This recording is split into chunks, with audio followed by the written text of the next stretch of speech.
আসসালামু আলাইকুম এভরিওয়ান। বেলা শেষে তুমি গল্পের 7 নম্বর পার্ট। তো চলো বেশি কথা না কইয়া গল্প শুরু করা যাক। বাহিরে গিয়ে একজনকে জিজ্ঞেস করতেই বললো সামনে নাকি আমাদের গ্রাম। যাক, তাহলে এত দূরে আসি নাই। তবে আমার মাথায় এটা ঢুকছে না, আমি ছিলাম ঘুমে, ওরা কিভাবে আমাকে এখানে নিয়ে আসলো? ওরা মানুষ নাকি কোনো জিন? বাসার কাছাকাছি আসতেই দেখি মাইশা দরজার কাছে দাঁড়িয়ে আছে। দূর থেকে আমাকে দেখতে পেয়ে দৌড়ে আমার কাছে আসতে লাগলো। এখন আমার পুরোপুরি বিশ্বাস হয়েছে যে মাইশা দুইজন। এই মেয়ে যেভাবে আমার দিকে দৌড়ে আসছে, যদি একবার আমাকে জড়িয়ে ধরে না, আমার মান সম্মান সব শেষ। আমি হাত দিয়ে ইশারা করে বললাম, মাইশা দাঁড়াও প্লিজ।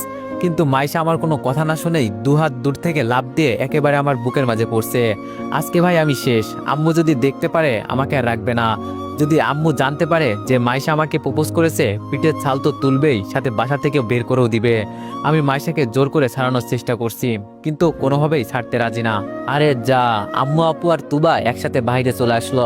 মাইশাকে আমার বুকের মাঝে দেখতে পেয়ে আম্মু তো চোখ লাল করে আমার দিকে তাকিয়ে আছে। এবার কান্নার সুরে বলে উঠলাম, মাইশা আমাকে প্লিজ ছাড়ো।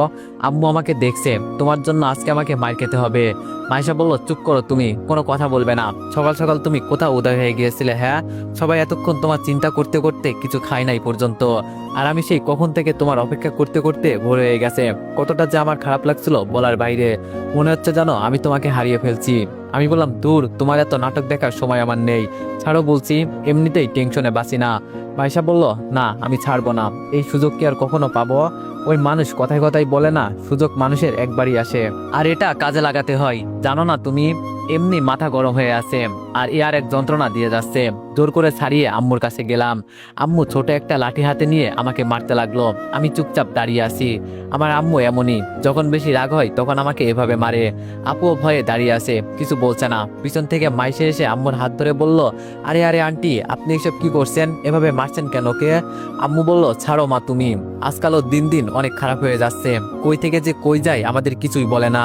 মাইশা বলল, এজন্যই তো বলছি আন্টি, আমার হাতে ওকে তুলে দেন, বাকিটা আমি দেখে নিব। আম্মু আর কিছু বলে নাই, চুপচাপ ভিতরে চলে গেল।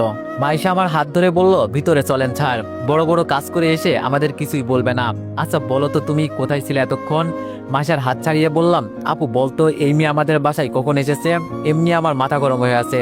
আরো এসে ঠাস ঠাস করে আপু আমার গালে দুইটা চড় দিয়ে বলল, কথা বলবি না তুই? দিন দিন সুযোগ পেয়ে একেবারে মাথায় উঠে গেছিস না? যা মন চাই তাই করবি তুই, আর আমাদের কিছু বলবি না, অনেক বড় হয়ে গেলি না? আমি মাথা নিচু করে সামনের দিকে যাচ্ছি। ওই পাখির বাচ্চা আর মিমের হাজবেন্ডকে আমি ছাড়বো না। শালা তোদের জন্য আজকে সবাই আমাকে যে যেভাবে ইচ্ছা সেভাবে মারছে। আমি কি কোনো পুতুল নাকি? আর ভালো লাগে না। আম্মু চেয়ারে বসে আমার দিকে তাকিয়ে বলল, সকাল সকাল কাউকে কিছু না বলে কোথাও যাওয়া হয়েছিল?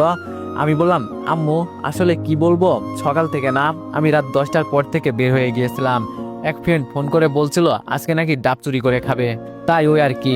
ভাবতেন মিথ্যা বললাম কেন? এছাড়া যদি অন্য কিছু বলি আম্মু জীবনেও বিশ্বাস করবে না।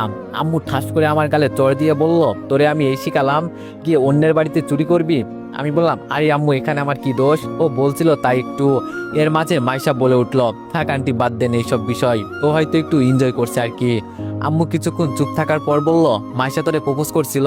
এই যা, আজকে আমি শেষ। তাহলে মাইশা কি আম্মুকে সব বলে দিল? মাইশা তো একপাশে লজ্জায় লাল হয়ে দাঁড়িয়ে আছে। আম্মু আবার বলল, আমি কি বললাম? আমি বললাম, জি আম্মু, কিন্তু তুমি তো জানো। আম্মু বলল, কোনো জানাশোনা নেই, আগে তো তুই নিজে একা একা বিয়ে করলি, এখন আমাদের মতে করবি। আমি বললাম, জি আম্মু। মাইশা হাসি মুখে বলল, আন্টি আব্বু আসবে কিছুক্ষণ পর। আম্মু বলল, তাহলে তো ভালোই। আর দীপু তুই এখন রুমে গিয়ে ফ্রেশ হয়ে নে। আমি চুপচাপ আম্মুর কথা মতো রুমে চলে গেলাম। রুমে গিয়ে দেখি বিছানার উপর একটা ফোন পড়ে আছে, যা দেখে আমি খুব অবাক হয়ে গেলাম। এখানে মোবাইল কোথা থেকে এলো? আমার ফোন তো আমার কাছেই, তাহলে এটা কার? নাকি এটা আমার আপুর ফোন হতেও পারে। ফোনটা হাতে নিয়ে দেখি একটা ভিডিও অফ করে স্ক্রিনের সামনে রাখা আছে। খুব আগ্রহ নিয়ে আমি ভিডিওটা প্লে করলাম। ভিডিওতে দুইটা ছেলে আমাদের বাসার ভিতরে ঢুকলো। আমার রুমে এসে কি জানি একটা আমার মুখে ছিটিয়ে দিল। এরপরে আর কিছু দেখা যাচ্ছে না। ভিডিও এখানেই শেষ। এখন আমার পুরোপুরি আন্দাজ হয়ে গেছে ওরা কি কি করতে পারে। খুব তাড়াতাড়ি আমাকে এখান থেকে পুরো ফ্যামিলি সহ চলে যেতে হবে। শরীরটা আজকে খুব জ্যাম ধরে আছে, তাই একটু শুয়ে পড়লাম। কিছুক্ষণ পর অনুভব করতে লাগলাম আমার মাথায় কে জানি হাত বুলিয়ে দিচ্ছে। চোখ খুলে তাকিয়ে দেখি মাইশা আমার মাথার কাছে বসা। সাথে সাথে লাফ দিয়ে উঠে বললাম, তুমি এখানে কি করো? মাইশা বলল, কি করো মানে? আসছিলাম তোমাকে ডাকতে, আর এসে দেখি তুমি ঘুমাচ্ছ। তাই ভাবলাম তোমার ঘুমের ডিস্টার্ব করে লাভ নাই, তাই তো তোমার মাথায়। আমি বললাম, আমি এগুলো পছন্দ করি না মাইশা, আর তুমি যাও, আমি আসছি। মাইশা আমার দিকে ফিরে মুখটা বাঁকিয়ে চলে গেল। আমি আস্তে আস্তে রুম থেকে বের হয়ে গেলাম। ভিতরে গিয়ে দেখি আম্মুর পাশে মাইশার বাবা বসে আছে, আর ওনারা কি বিষয় নিয়ে কথা বলছে। আমি যেতেই আঙ্কেল আমার দিকে তাকিয়ে বলল, আরে বাবা, আসো আসো, আমি তো তোমার জন্যই অপেক্ষা করছি, এখানে বসো। আমি বললাম, না আঙ্কেল, আমি এখানেই ঠিক আছি। আঙ্কেল বলল, তোমাকে যেই কারণে ডাকা এখানে। আমি বললাম, জি বলুন আঙ্কেল। আঙ্কেল বলল, মিতুকে কি ডিভোর্স দিয়েছো? আমি মাথা নিচু করে বললাম, এখনো দিই নাই, তবে আমি এখান থেকে যখন ঢাকায় ফিরে যাব তখন দিয়ে দিব। আঙ্কেল বলল, আচ্ছা তাহলে ভালো, যত তাড়াতাড়ি সম্ভব দিয়ে দাও। তোমাকে একটা কথা বলি, মন খারাপ করবে না তো আবার? আমি বললাম, আরে না আঙ্কেল, বলেন, মন খারাপ করব কেন? আঙ্কেল বলল, যখন তোমার বাবা মৃত্যুর পথযাত্রী তখন আমাকে বলেছিল আমার ছোট মেয়ে মানে মাইশাকে যেন তোমার সাথে বিয়ে দিই। তখন আমার মেয়ে বিদেশে ছিল, ভাবছিলাম ও আগে প্রতিষ্ঠিত হোক, তারপর এই বিষয়টা নিয়ে দেখব। বন্ধুত্বের বিষয় ছিল তো, তাই আর না করতে পারি নাই। আর কয়েকদিন পর শুনি তুমি বিয়ে করে নিয়েছো, তখন আমার খুব খারাপ লাগছিল বিষয়টা। তোমার বাবার দেওয়া কথা আমি রক্ষা করতে পারি নাই। আর যখন শুনলাম তোমাদের ছাড়াছাড়ি হয়ে গেছে, তখন ভাবলাম যা হয়েছে সব ভুলে গিয়ে বন্ধুত্বের ওয়াদা রক্ষা করি। তাই তো আবার তোমার কাছে চলে এলাম, এখন কি আর করার। এর মাঝে আম্মু বলে উঠল, আরে ভাই সাহেব, আমাদের ক্ষমা করবেন, আমরা এই কথাটা জানতাম না, জানলে কি আর এমন হতো? আগে সবকিছু ঠিক করে নিতাম। দীপু, উনি কি বললেন শুনলি তো? আমি বললাম, জি আম্মু, কিন্তু ওনারা কোথায় আর আমরা কোথায়? আবার আমার আগে একটা বউ ছিল, পরে ওনাদের মান সম্মান। মাইশার বাবা আমাকে থামিয়ে বলল, মান সম্মানের কথা যদি চিন্তা করতাম তাহলে আর এখানে আসতাম না। এখন তুমি রাজি কিনা তাই বলো। আমি বললাম, আমি রাজি কিনা সেটা দেখতে হবে না আঙ্কেল, আমার আম্মু আমাকে যা বলবে আমি তাই করব। অনেক ভুল করছি আমি, আর না। আঙ্কেল বলল, তাহলে এই কথাই রইলো, এখন তাহলে বিয়ের কথা বলি কেমন? আমি বললাম, আঙ্কেল আরেকটা কথা। আঙ্কেল বলল, বলো। আমি বললাম, আমি এত তাড়াতাড়ি বিয়ে করতে চাই না, আমাকে একটু সময় দিতে হবে। আঙ্কেল বলল, আচ্ছা সমস্যা নেই, সে যত পড়ো নাও, তবে আমি চাই বিয়ের সমস্ত কাজকর্ম শেষ করে নিতে, যাতে পরবর্তীতে আর কোনো ঝামেলা না হয়। ঠিক বললাম তো আপা? আমার আম্মু আবার বলে উঠল, এটাই ভালো হবে, আর আপনাদের চিন্তা করতে হবে না, ও মিতুকে খুব তাড়াতাড়ি ডিভোর্স দিয়ে দিবে, আর আমি চাই এই শুক্রবারই বিয়ের সমস্ত কাজ শেষ করে নিতে। আমি বললাম, তোমরা কথা বলো আম্মু, আমি একটু মাইশার সাথে আলাদা করে কথা বলতে চাই। আঙ্কেল হাসি দিয়ে বলল, এটা কি আর বলতে হয়, মাইশা ওর সাথে যা। আমি আমার রুমে গেলাম, পিছন পিছন মাইশাও আসলো। মাইশা এসে আমার দিকে কিছুক্ষণ তাকিয়ে থেকে বলল, কি সাহেব, কিছু বলবেন কি? আমি বললাম, তুমি কি আগে থেকে জানতে তোমার বাবা আমার সাথে তোমার বিয়ে দিতে চাই? মাইশা বলল, বাবা সেই দিন আমাকে এই বিষয়ে বলেছিল, এজন্যই তো সেই দিন আমি তোমাকে প্রপোজ করলাম। আমি বললাম, তুমি তো জানো। মাইশা বলল, আরে এইসব কথা আর বলবে না, যে আমার আগে একটা বউ ছিল, আমার সাথে তোমার যায় না, যায় না তো সবারই, শুধু মানিয়ে নিতে পারলেই হয়ে যায়। আমি বললাম, তুমি এত কিছুর মালিক, এরপরও তোমার ভিতরে একটু অহংকার নেই? ইচ্ছে করলে আমার থেকে ভালো কাউকে বিয়ে করতে পারতে। মাইশা বলল, ভালো কাউকে বিয়ে করে আমি কি করব? ওই কথাই আছে না, যে যত বড় তার চিন্তা তত বেশি। তবে এইবার আমার তোমার সাথে বিয়ে হলে যদি সারাদিন কাজ নিয়ে পড়ে থাকো না, মেরে ফেলবো একদম। তোমার কাজ শুধু একটাই হবে, আমাকে ভালোবাসা। আমি বললাম, আমাকে মেনে নিতে পারবে তো? মাইশা বলল, মেনে নিতে পারবো না মানে? কি সব কথা বলো তুমি? আমি বললাম, সত্যি কি তোমার আমার পছন্দ? মাইশা বলল, তোমার সাথে প্রথম সেই দিন অফিসে দেখা হয়েছিল, সেই দিন খুব বকা দিয়েছিলাম তোমায়। তুমি চলে যাওয়ার পর সবাই বলছে তুমি ছেলেটা অনেক ভালো। অনেক চিন্তা করলাম এরপর তোমার বিষয়ে, যে এভাবে বকা দেওয়া আমার ঠিক হয় নাই। তারপর বাসায় এসে দেখি তুমি আমার বাবার বন্ধুর ছেলে, তাই একটু একটু করে তোমাকে ভালো লাগতে শুরু হয়েছে। পরে যখন শুনি তোমার বউ আছে, তখন অনেকটাই খারাপ লাগছিল। সেই দিন তোমার আপু বলছিল তুমি নাকি তোমার বউকে ডিভোর্স দিয়ে দিবে, তাই ভাবলাম অতীত মনে রেখে লাভ আছে। বাবাও বলল তোমার কথা, আমি কি আর না করতে পারি? এর জন্যই তো রাজি হলাম। কিন্তু তুমি এমন করছো কেন? যদি রাজি থাকো তাহলে বলে ফেলো, নইলে না করে দাও। আচ্ছা, আমার ভিতরে কি এমন কমতে আছে যে তুমি? আমি বললাম, মাইশা আর কিছু বলতে হবে না, দেখো এই কয়েকদিন আমি একটু দ্বিধায় ছিলাম, আর কে বলছে আমি রাজি না? আমি অবশ্যই রাজি। আমি চাইতাম না তোমার সাথে আমার জীবন জড়িয়ে তোমার জীবনটাকে নষ্ট করে ফেলি। মাইশা বলল, এই আপনি এত বুঝেন কেন বলেন তো? যেখানে আমি নিজে রাজি সেখানে তুমি যত উল্টাপাল্টা চিন্তা করো। আর একবার যদি। আমি বললাম, মাইশা। মাইশা আমার মুখের দিকে তাকিয়ে বলল, এভাবে ভালোবেসে আমার নাম ধরে ডাকবে মাঝে মাঝে। তোমার মুখ থেকে মাইশা নামটা শুনতে আমার খুব ভালো লাগে, তোমার হাতটা একটু ধরবো? আমি বললাম, এখন না, দেখো হঠাৎ করেই কিছু হয় না, কিছুদিন যাক, আস্তে আস্তে সব হবে, তুমি চিন্তা করো না। মাইশা বলল, এখান থেকে গেলে তো আমি ব্যস্ত হয়ে যাব, তুমি কিন্তু এখন থেকে আমার সাথে কাজে যাবে। আমি বললাম, না মাইশা, এটা কখনোই হবে না। দেখো, আমি কারোর অনুরোধ বা ইচ্ছায় চাকরি করব না, নিজের যোগ্যতায় যদি হয় তাহলে করব। কয়েকদিন পর একটা ইন্টারভিউ আছে, দেখি কি হয়। মাইশা বলল, সে তুমি যা ইচ্ছা করো, যখন আমি তোমার বিয়ে করা বউ হব তখন তো এইসব দায়িত্ব তোমারই পালন করতে হবে, নাকি বিয়ের পর নিজের বউকে দিয়ে চাকরি করাবে? আমি বললাম, জানো মাইশা, জীবনে অনেক টাকার পিছনে ছুটলাম, খুব টাকা ইনকাম করছি, যার কারণে ভালোবাসা চলে গেল। তবে এবার আমি কথা দিতে পারি, এখন আমার কাছে ভালোবাসা আগে, পরে টাকা। মাইশা বলল, শুনে বেশ খুশি হলাম। আর আমি তো এটাই চাই, টাকা দিয়ে কি আর সবকিছু হয় যদি ভালোবাসায় না থাকে? আমি বললাম, মাইশা, আমি তোমাকে কিছু বলতে চাই। মাইশা বলল, বলো। আমি আমার ফ্ল্যাটের বিষয়ে মাইশাকে সব বললাম। সব শুনে মাইশা বলল, কাগজপত্র তো সব তোমার নামে নাকি? আমি বললাম, সব আমার নামে, আর ওদের কাছে যেগুলো আছে সব নকল কাগজ। মাইশা বলল, তুমি কোনো চিন্তা করো না, আমার বেস্ট ফ্রেন্ড ওই থানার ওসি, শুধু একবার বলো কবে যেতে হবে। আমি বললাম, আজকে রাতে ট্রেনেই রওনা দিব আমরা সবাই মিলে। মাইশা বলল, কি, তোমার মাথা খারাপ হয়ে গেছে? তাহলে আমাদের বিয়ের কি? আমি বললাম, এটা নিয়ে তোমার কোনো চিন্তা করতে হবে না, শুক্রবার আসার আগে এখানে চলে আসবো। মাইশা বলল, তাহলে পরে একসাথেই যাই, সব ঝামেলা মিটেছে। দেখো, আমি বলছি তো, আমি সব সমাধান করে দিব। আমি বললাম, মাইশা, আমি অনেক বড় একটা প্রবলেমে পড়ছি, তাই আমাকে এখান থেকে ইমার্জেন্সি ভাবে যেতে হবে। মাইশা আমার কাছে এসে আমার চোখে চোখ রেখে বলল, আমাকে বিশ্বাস করো না, আমাকে বলো কি হয়েছে। আমি বললাম, এইসব কথা এখন বলা যাবে না, তুমি একটু তোমার বাবাকে বলে দেখো না, যদি শহরে বিয়েটা, এখানে আসাটা আমার জন্য অনেক রিস্কের বিষয়। মাইশা বলল, ভাবছিলাম কয়েকদিন গ্রামে থাকবো। আচ্ছা, আমাকে সব বলবে তো কি হয়েছে? আমি বললাম, সময় হলে সব বলবো নি। মাইশা বলল, আচ্ছা, আমি দেখছি বাবার সাথে কথা বলে। আর তুমি কি শুধু একাই যাবে নাকি? আমি বললাম, না, আমাদের পরিবারের সবাই যাবে, আর কোনো ভুল আমি করতে চাই না। মাইশা বলল, কিসের ভুল? আমি বললাম, কিছু না, বাদ দাও, এখন তুমি গিয়ে। মাইশা বলল, আচ্ছা, আমি দেখছি। মাইশা যেতেই আপু আর তুবা আমার রুমে প্রবেশ করলো। আপু হেসে হেসে বলল, সেই দিন তো তুই ঠিক কথাই বলছিলি। আমি বললাম, আপু, এখন এইসব কথা ছাড়ো, আজকে বিকালে এখান থেকে শহরের উদ্দেশ্যে রওনা দিব। আপু বলল, এত তাড়াতাড়ি কেন ভাই? আমি বললাম, শুধু আমি না, এখন আমার সাথে মা আর তুবাকেও নিয়ে যাব। আপু বলল, তোর মাথা খারাপ হয়ে গেছে? আম্মুকে গ্রাম ছেড়ে যাবে বলে তোর মনে হয়?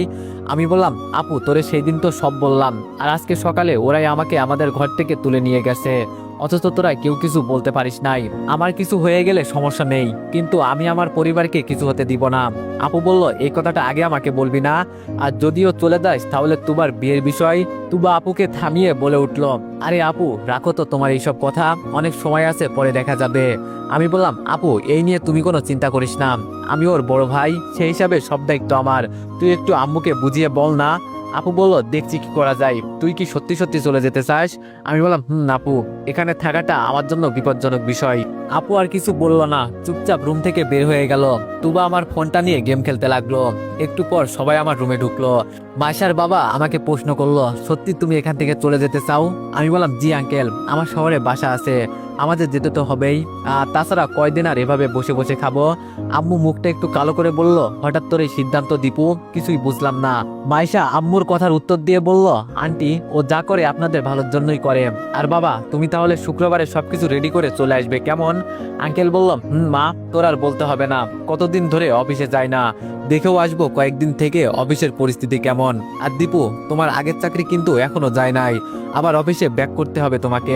আমি বললাম, এই বিষয়ে আমাকে আর কিছু বলবেন না, আমি একবার যা বলি তাই করি। মাইশা একটু রাগি চোখে তাকিয়ে বলে উঠলো, কার তার একটা। মাইশার কথা শুনে শুধু একটা মুচকি হাসি দিলাম। তুবা সবাইকে থামিয়ে বলে উঠলো, অনেক কথা হয়েছে, এখন সবাই গিয়ে টেবিলে বসেন, আমি খাবার দিচ্ছি। আমি আঙ্কেলকে বললাম, আঙ্কেল, আপনি একটু দাঁড়ান, আপনার সাথে আমার কিছু কথা আছে। সবাই চলে যাওয়ার পর আঙ্কেল বলল, বলো বাবা। আমি বললাম, আমি চাইছিলাম তোমার বিয়ের পর আমি বিয়ে করতে, এখন সবকিছু ওকে করে রাখেন, সমস্যা নেই, কিন্তু তোমাকে বিয়ে না দিয়ে আমি বিয়ে করতে পারবো না। আঙ্কেল বলল, ও এই বিষয়, তাহলে আমাকে আগে বলবে না? আমার কাছে ভালো একটা পাত্র আছে, আগে ঢাকায় যাও, পরে আমি সবকিছু দেখছি। আমি বললাম, সত্যি আঙ্কেল, আপনার মনটা অনেক ভালো, কি বলে যে আপনাকে ধন্যবাদ দিব। আঙ্কেল বলল, না, এখন থেকে কোনো আঙ্কেল নয়, বাবা বলে ডাকবে। আঙ্কেলের কথা একটু লজ্জা পেয়ে বললাম, জি, চেষ্টা করব। আঙ্কেল বলল, আচ্ছা চলো, সবাই হয়তো আমাদের জন্য অপেক্ষা করছে। ভিতরে গিয়ে টেবিলে বসতেই আম্মু বলল, আজকে আমি কতটা যে খুশি হয়েছি বলার বাইরে। মনে হচ্ছে জানো, সেই আগের দিনগুলো আবার নতুন করে ফিরে আসছে। হঠাৎ মাইশার ফোনটা বাজতে লাগলো। ওর টেবিল থেকে উঠে গিয়ে ফোনে কি জানি কথা বলে এসে ওর বাবাকে বলতে লাগলো, বাবা, ইমার্জেন্সি একটা দরকার আছে, আমাকে এখন যেতে হবে। এটা বলে মাইশা যে উঠে যাবে, তখন আমি বললাম, মাইশা দাঁড়াও। মাইশা আমার দিকে তাকিয়ে বলল, কিছু বলবে তুমি? আমি বললাম বলার জন্যই তো দাঁড় করালাম। কোথায় যাচ্ছ তুমি? মাইশা বলল ওই একটু দরকার আছে, তাই যেতে হবে। আমি বললাম এখানে তোমার কোনো অফিস নাই, আর আমার জানা মতো তোমার কোনো দরকারি কাজও নাই, আবার বলছো দরকার আছে নাকি কোনো। মাইশা বলল দেখো দীপু, আমার রাগ তুলবে না একদম, মানুষের দরকার থাকতেই পারে। আমার এক বান্ধবীর গাড়ি অ্যাক্সিডেন্ট করেছে, তাই আমাকে যেতে হবে। আমি বললাম ও সরি। আঙ্কেল হাসি দিয়ে বলল বিয়ের আগে এত শাসন, বাবা ব্যাপারটা খুব খুশির বিষয় তো। মাইশা যেতেই আঙ্কেল বলল মেয়েটা আমার দিন দিন কেমন জানি হয়ে যাচ্ছে, আচমকা কোথায় চলে যায় আবার আচমকা ফিরে আসে, বুঝি না। এখানে আসার পর থেকে ওর যে কি হয়েছে। সাথে আম্মু বলে উঠলো শুধু তোমার মেয়ের কথা বলছো, আমার ছেলেও তো মাঝে মাঝে কোথায় হারিয়ে যায়। আচ্ছা দীপু, তোদের মাঝে আবার কিছু? আমি বললাম আম্মু, মাইশা আর আমার মাঝে কিছুই নেই, তো আমার অফিসের বস ছিল, যত আজে বাজে কথা বলো তুমি। আর আমি 2 দিন পর পর কোথায় যাই আবুকে জিজ্ঞেস করিও বলবে না। খাবার শেষে আঙ্কেল বলল আমাকে এখন যেতে হবে, অনেকটাই সময় চলে গেল। দেখতে দেখতে আঙ্কেলও চলে গেল। সোফায় বসে আম্মু প্রশ্ন করলো হঠাৎ ঢাকায় কেন যাবি বাবা? আমি বললাম আম্মু ওখানে গিয়ে সব বলবো। আর আপু তুই কি আমাদের সাথে যাবি? আপু বলল না ভাই তোরা যা, আমি শুক্রবারে আঙ্কেলের সাথে আর তোর দুলাভাইকে নিয়ে চলে আসবো। আমি বললাম আচ্ছা ঠিক আছে, এখন আমি একটু ঘুমাবো। আম্মু বিকালে কিন্তু আমরা রওনা দিব, সবকিছু রেডি করে রাখো। আর তুবা তুই তোর যাবতীয় জিনিসপত্র গুছিয়ে নে। এটা বলেই রুমে চলে গেলাম। বিছানায় শুয়ে ঘুমানোর চেষ্টা করছি, মাত্র চোখটা বন্ধ করলাম, এর মাঝেই ফোনের রিংটোন বাজতে শুরু করলো। তোর বাবা এখন আবার কে বিরক্ত করে। ফোনটা হাতে নিয়ে দেখি আমার ফোন বাজছে না, ওটা সকালে যে বিছানার উপর রাখা ছিল এটাই বাজছে। এখানে একটাই নম্বর আছে, তবে নম্বরটা খুব অদ্ভুত, 6 সংখ্যার নম্বর। 6 সংখ্যার কি আবার কোনো নাম্বার হয়? বিষয়টা যেন আমার মাথায় ঢুকছে না, নাকি অফিস থেকে কেউ আমাকে কল করছে। কাপা কাপা হাতে ফোনটা নিয়ে রিসিভ করে বললাম কে বলছেন? ওপাশ থেকে মেয়ে কণ্ঠে বলল ভালো আছো বেবি তুমি? আমি বললাম জি চিনলাম না আপনাকে, আর আমাকেই বা বেবি বলছেন কেন?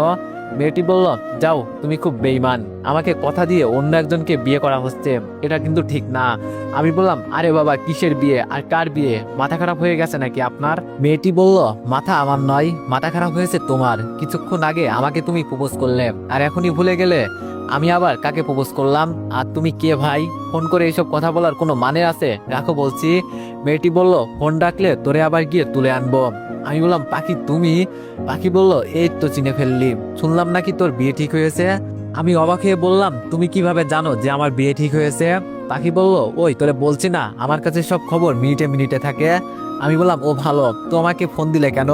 পাখি বলল দিতে চাইনি, শুনলাম আমাদের ভয়ে নাকি তুই গ্রাম ছেড়ে পালিয়ে শহরে চলে যাচ্ছিস। আমি বললাম আমি চাই না আমার জন্য আমার পরিবারে কেউ বিপদে পড়ুক, আর একটা কথা আমি তোমাদের পিছনে ছেড়ে দিয়েছি, হলেও তোমরা আর আমার পিছনে আসার চেষ্টা করবে না। পাখি বলল আমরা তোর পিছু নেবো কেন? তুই নিজেই তো খাল কেটে কুমির টেনে নিয়ে ঘরে আইছিস। আমি বললাম মানে বুঝলাম না। পাখি বলল এত বুঝতে হবে না, ফোন করলাম এই কারণে যাতে তুই একটু সতর্ক হোস, আর তোর ফ্রেন্ড মিম আছে না ওর সাথে। আমি বললাম এইসব কথা শুনে আমি কি করব?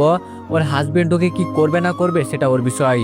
পাখি বলল কেন, তোর তো ছোটবেলার গার্লফ্রেন্ড হয়, ওকে বাঁচাবি না? আমি বললাম হঠাৎ করে তুমি এত ভালো হয়ে গেলে কিভাবে? আমার মাথায় তো কিছুই ঢুকছে না। পাখি বলল আগে ঢাকায় যা, পরে সব হিসাব করে বুঝিয়ে দিব। আমি বললাম একটা কথা বলবো? পাখি বলল বল। আমি বললাম আমি যদি তোমাকে বিয়ে করি তুমি কি রাজি হবে? পাখি বলল মরার খুব শখ আছে না তোর? আমি বললাম দেখে নিব। পাখি বলল আমাকে এবার তুই কি দেখবি? আমি বললাম তুমি আমার সাথে গেম খেলছো। আচ্ছা বলো তো তুমি মাইশাকে কি সত্যি সত্যি চিনো? ওপাশ থেকে আর কোনো কথা আসছে না, বুঝলাম ফোন কেটে দিয়েছে। মাইশার কথা বলতেই কেন ফোন কেটে দিল বুঝলাম না। ফোনটা আবার আগের জায়গায় রেখে দিলাম, কোনো কিছুতেই আমার পেট ছিল না। কিন্তু এখানে মাইশা যে কয়জন আছে সেটাই আমি নিজেই জানি না। মাঝে মাঝে আমার মাথা কাজ করা বন্ধ হয়ে যায় এইসব কথা মনে হলে। আবার এর মাঝে মাইশার সাথে বিয়েও ঠিক হয়ে গেল। মাইশা আর পাখির মাঝে অল্প একটু পার্থক্য আছে, সেটা হলো পাখি সবসময় রেগে কথা বলে, আর মাইশা ঠান্ডা মেজাজের একটা মেয়ে। মাইশাকে আমি বিয়ে করতে রাজি ঠিকই, কিন্তু আমার মন মানে না। দেখি সামনে কি হয়। বিকালে রেডি হয়ে সবাই বাসা থেকে বের হলাম। আপুকে বিদায় করে বাসে উঠে গেলাম। একটা হোটেল বুকিং করা আছে, ওখানে গিয়ে রাতে থাকবো। পরের দিন আমার নিজের বাসায় চলে যাব। অনেকদিন ওরা আমার বাসায় থেকেছে, আর না, এখন এর একটা সমাধান করতে হবে। কিছু দূর যাওয়ার পর আম্মু বলল দীপু ওই দেখ সামনের সিটে মাইশার মতো একটা মেয়ে বসে আছে না? আমি সামনে তাকিয়ে দেখি সত্যি মাইশার মতো দেখতে একটা মেয়ে বসে আছে, তবে পিছন থেকে এতটা চিনা যাচ্ছে না। এটা মাইশা নাকি অন্য কেউ? তুবা সিট থেকে উঠে বলল ভাই আমি দেখে আসছি এটাকে। তুবা মেয়েটার কাছে গিয়ে জড়িয়ে ধরলো। বুঝে গেছি যে এটাই মাইশা। একটু হলেও আমি অনুমান করছিলাম এটাই যে মাইশা। ও যে আমাদের সাথে যাবে এটা আমার বিশ্বাস ছিল। তুবা মাইশার হাত ধরে আমার কাছে এনে বলল, ভাবি ভাইয়ার পাশে বসো তুমি। আমি আম্মুর সাথে বসছি। আমার পাশে তুবা বসছিল আর আম্মু পিছনে একা বসছিল, এজন্য আম্মুর পাশে একটা সিট খালি ছিল। মাইশা আমার পাশে বসতেই আম্মু প্রশ্ন করলো, মাইশা মা তুমি এখানে কিভাবে আসলে? তুমি না অন্য কাজে গিয়েছিলে? মাইশা পিছন ফিরে হাসি মুখে বলল, আমি যাব নাকি, আর অন্য কারোর সাথে যাওয়ার কথা ছিল আপনাদের সাথে। বাসা থেকে রেডি হয়ে যেতাম, কিন্তু দরকারি কাজের জন্য এমন হয়েছে, তাই এখন থেকে উঠলাম। আচ্ছা তাহলে ভালোই হয়েছে, সবাই একসাথে যাচ্ছি। আমি আর কিছু বললাম না, চুপচাপ বসে আছি। শাশুড়ি আর বউয়ের মাঝে বাম হাত ঢুকানো যাবে না, নইলে আমাকে পিটিয়ে ঠিক করে দিবে। কিছুক্ষণ চুপ থেকে মাইশা আস্তে করে বলল, ওই কি করো? আমি বললাম, কি করি দেখছো না? আর তুমি গেলে কোনো এক কাজে, আবার চলো আসলে, বুঝলাম না। মাইশা বলল, আমার যত দরকারি কাজ থাকুক না কেন, তোমার থেকে বেশি দরকারি কাজ আর কিছু হতে পারে না। এখন তোমাকে না দেখে আমি এক মুহূর্ত থাকতে পারি না। আমি বললাম, থাক, আর পাম দিতে হবে না, আমি সব বুঝে গেছি। মাইশা বলল, কি বুঝলে তুমি, বলো শুনি। আমি বললাম, আমার সাথে মিথ্যা কথা বলছো তুমি, তাই বুঝলাম। মাইশা হাসি দিয়ে বলল, সরি। আমি বললাম, থাক, আর সরি বলতে হবে না। তোমার ফ্রেন্ডকে বলে রাখছো তো বাসার বিষয়ে? মাইশা বলল, সব বলে রাখছি, আরো তোমার বাসাটা ঘুরে দেখেও আসছে। আমি ওকে সব কাগজপত্র অনলাইনে দিয়ে দিছি, সব দেখেও বলল সব ঠিক আছে, শুধু তুমি গেলে সবকিছু ওকে করে দিবে। আমি বললাম, জানো মাইশা, অনেক পরিশ্রম করে এই ফ্ল্যাটটা কিনেছিলাম, কিন্তু আমার অর্ধাঙ্গিনী আমার সাথে বেইমানি করলো, এটাও কিভাবে করতে পারলো? মাইশা বলল, ওর কথা মনে করে আর নিজেকে কষ্ট দিও না, যা হয়েছে সব ভুলে যাও। আমি বললাম, ভুলতে যেতেই চাই, কিন্তু পারি না। আচ্ছা রাত তো অনেক হলো, তুমি ঘুমিয়ে পড়ো, আমি ডেকে দিবনি। মাইশা বলল, তোমার ঘাড়ে মাথা রেখে ঘুমাতে পারি? আমি বললাম, আমি কি না করেছি? মাইশা বলল, না, তুমি যদি বকা দাও। আমি বললাম, নিজের হবু বউকে আমি বকা দিব, এটা তুমি ভাবলে কি করে? মাইশা আমার কথা শুনে মুচকি মুচকি হাসতে লাগলো। আমার ঘাড়ে মাথা রেখে চোখ বন্ধ করে ঘুমাতে চেষ্টা করছে মাইশা। বাস আমাদের গন্তব্যের জায়গায় এসে থামলো। পিছন থেকে আম্মু বলল, দীপু আমরা কি এসে গেছি? আমি বললাম, আম্মু, আমাদের ঠিকানা এসে গেছি, তুবাকে ডেকে তোলো। আর এইদিকে আমি মাইশাকে আস্তে করে ওর কানের কাছে গিয়ে বললাম, মাইশা আমরা এসে গেছি, এখন উঠে পড়ো। কিন্তু বেচারি এমন ঘুম ঘুমিয়েছে, কোনো সারা শব্দ পেলাম না আমার কথাই। বাস তো আর আমাদের জন্য অপেক্ষা করবে না, তাই কোনো উপায় না দেখে ওকে কোলে নিলাম। আম্মু আমার দিকে তাকিয়ে বলল, এটা তুই কি করছিস? আমি বললাম, এছাড়া কি করব বলো আম্মু? ওকে এত করে ডাকলাম, তাও ঘুম ভাঙলো না। বাস থেকে নামতেই মাইশা ঘুম ঘুম চোখে বলল, আমি এখন কোথায়? সাথে সাথে তুবা উত্তর দিয়ে বলল, আপনি এখন আমার ভাইয়ার কোলে ঘুমিয়ে আছেন। তুবার কথা শুনে মাইশার চোখ খুলে তাকিয়ে দেখে সত্যি। আমার চোখে মাইশার চোখ পড়তে একটু লজ্জা পেয়ে বলল, আমাকে নিচে নামিয়ে দেন। মাইশাকে নিচে নামাতেই বলল, সরি, আমি কিছুই বলতে পারি নাই, এতটা পরিমাণে ঘুম এসে গেছিল চোখে। আমি বললাম, থাক, আর কিছু বলতে হবে না, এখন তুমি তোমার বাসায় চলে যাও। আর আম্মু চলো আমরা হোটেলে যাই। মাইশা বোকার মতো প্রশ্ন করলো, হোটেলে কেন? আমি বললাম, ওখানে আমি রুম বুকিং করে রাখছি আগে থেকেই। মাইশা বলল, কিন্তু আমাদের বাসা থাকতে তোমরা হোটেলে থাকবে, এটা তো হতে পারে না। আন্টি চলেন আমার সাথে। আম্মু আমার দিকে তাকিয়ে বলল, দীপু এখন কি করবি? আমি বললাম, কি করব মানে আম্মু, এতগুলো টাকা দিয়ে রুম বুকিং করলাম, আর এখন যদি না যাই অযথা টাকাগুলো নষ্ট হবে। মাইশা তুমি বরং চলে যাও, আমরা সকালে আসছি। মা আর তুবাকে তোমাদের বাসায় পাঠিয়ে আমি ঝামেলা মিটিয়ে নিব। মাইশা আমার দিকে চোখ বড় বড় করে তাকিয়ে বলল, তার মানে তুমি যাবে না? আমি বললাম, দেখো মাইশা, বোঝার চেষ্টা করো। মাইশা বলল, তাহলে আমিও যাব তোমাদের সাথে। তুবা মাইশার হাত ধরে বলল, আরে ভাবি চলেন তো আমাদের সাথে, সবাই একসাথে থাকি, পরে সকালে যাব, কেমন? তো এভরিওয়ান, সবাই নেক্সট পার্টের জন্য অপেক্ষা করো, আর সবাই একটু বেশি বেশি লাইক আর কমেন্ট করে দিও।